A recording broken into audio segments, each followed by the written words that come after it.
Bulletin లో breaking news చూస్తున్నాం. KTR lunch motion petition పై తెలంగాణ హైకోర్టులో విచారణ జరుగుతోంది. ఏసీబీ కేసుపై కేటీఆర్ క్వాష్ పిటిషన్ వేశారు. కేటీఆర్ తరపున సుందరం వాదనలు వినిపిస్తున్నారు. రాజకీయ కుట్రలో భాగంగానే ఈ కేసును నమోదు చేశారని సుందరం కోర్టుకు తెలియజేశారు. కేటీఆర్ పై నమోదైన సెక్షన్లు అతనికి వర్తించవని కూడా అంటున్నారు. ఫార్ములా ఈ రేస్తో హైదరాబాద్ కు ప్రయోజనం చేకూరిందని కేటీఆర్ తరపు లాయర్ సుందరం వివరించారు. కేటీఆర్ లబ్ధి పొందినట్లు ఏసీబీ చెప్పలేదని, ఫార్ములా ఈ కార్ రేస్ నుంచి స్పాన్సర్లు తప్పుకోవటం వల్లే హెచ్ఎండిఏ ద్వారా ఎఫ్ఈఓకు చెల్లింపులు జరిగాయని తెలియజేశారు. ప్రభుత్వం తరపున ఏజీ సుదర్శన్ రెడ్డి వాదనలు వినిపించారు. ఇక ఇదే అంశానికి సంబంధించి మరిన్ని అప్డేట్స్ ను మా కరెస్పాండెంట్ కుమార్ అందిస్తారు. కుమార్, చెప్పండి. Thank you Jemimah. ఏదైతే తెలంగాణ హైకోర్టులో కేటీఆర్ పిటిషన్ పై విచారణ అయితే కొనసాగింది. ముఖ్యంగా ఫార్ములా ఈ రేస్ పై ఇప్పటికే ఏసీబీ అయితే కేసు అయితే నమోదు చేసింది.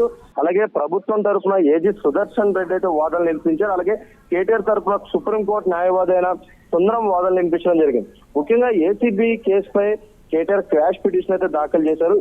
ఏదైతే ఈ క్యాష్ పిటిషన్ పై కొద్దిసేపటి క్రితమే హైకోర్టులో విచారణ అయితే కొనసాగింది.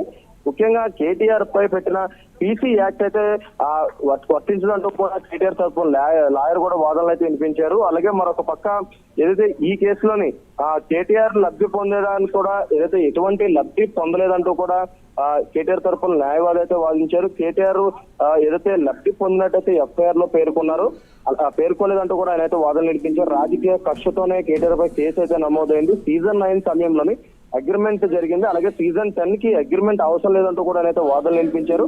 అగ్రిమెంట్ జరిగిన 14 నెలలకు కేసు అయితే పెట్టారు. వాస్తవంగా ఏదైతే ఇందులోని ఒకవేళ అవినీతి జరిగితే 3 నెలల లోపు కేసు అయితే వేయాలంటూ కూడా కేటీఆర్ తరపు న్యాయవాది అయితే వాదించడం జరిగింది. ఒకవేళ ఎన్నికల కోడ్ ఉల్లంఘనతోని ఏసీబీకి ఎటువంటి సంబంధం లేదంటూ కూడా ఆయన అయితే వాదించారు. ముఖ్యంగా కోడ్ ఉల్లంఘన జరిగితే అది ఈసీ చూసుకుంటుంది, కానీ ఏసీబీకి ఏం సంబంధం అంటూ కూడా ఆయన అయితే వాదించడం జరిగింది.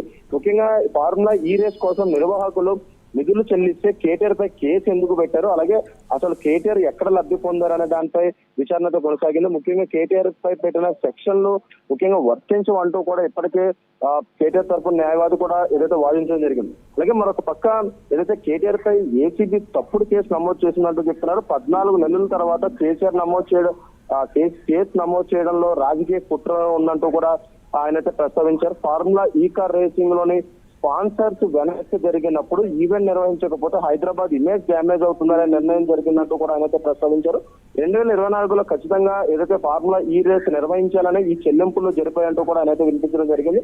అలాగే ఫార్ములా ఈ కార్ రేసింగ్ ద్వారా హైదరాబాద్ కు ప్రత్యక్షంగా గానీ పరోక్షంగా గానీ 700 కోట్లు లబ్ధి పొందినట్టు కూడా ఆయన అయితే వ్యాఖ్యానించారు. ఈ నేపథ్యంలో 2024లో కూడా అదే తరహాలోనే ఫార్ములా ఈ కార్ రేస్ నిర్వహించాలంటూ కూడా ఏదైతే ఎఫ్ఈఓకి ఏదైతే అమౌంట్ చెల్లించినట్లు కూడా కేటీఆర్ తరపున లాయర్ అయితే వాదనలు వినిపించడం జరిగింది. అలాగే మరొక పక్క కేటీఆర్ పై కేవలం రాజకీయ కక్షతోనే ఈ కేసు వేశారంటూ కూడా ఆయన అయితే ప్రస్తావించారు. ఎందుకంటే 14 నెలలు అయిన తర్వాత ఈ కేసు అయితే నమోదైంది. ముఖ్యంగా చూసుకున్నట్టయితే ఒకవేళ దీంట్లో అవినీతి జరుగుంటే కనుక ఖచ్చితంగా 3 నెలల లోపే కేసు అయితే నమోదు చేయాలి. కానీ 14 నెలలు ఎందుకు వేచి చూశారంటూ కూడా ఆయన అయితే ప్రశ్నించడం జరిగింది. ప్రస్తుతం ఇంకా కోర్టులో ఇంకా వాదనలు అయితే కొనసాగుతున్నాయి. ప్రస్తుతం ఈ క్వాష్ పిటిషన్ పై ఎలాంటి నిర్ణయం అయితే హైకోర్టు ఇస్తుందని అందరూ వేచి చూస్తున్నారు.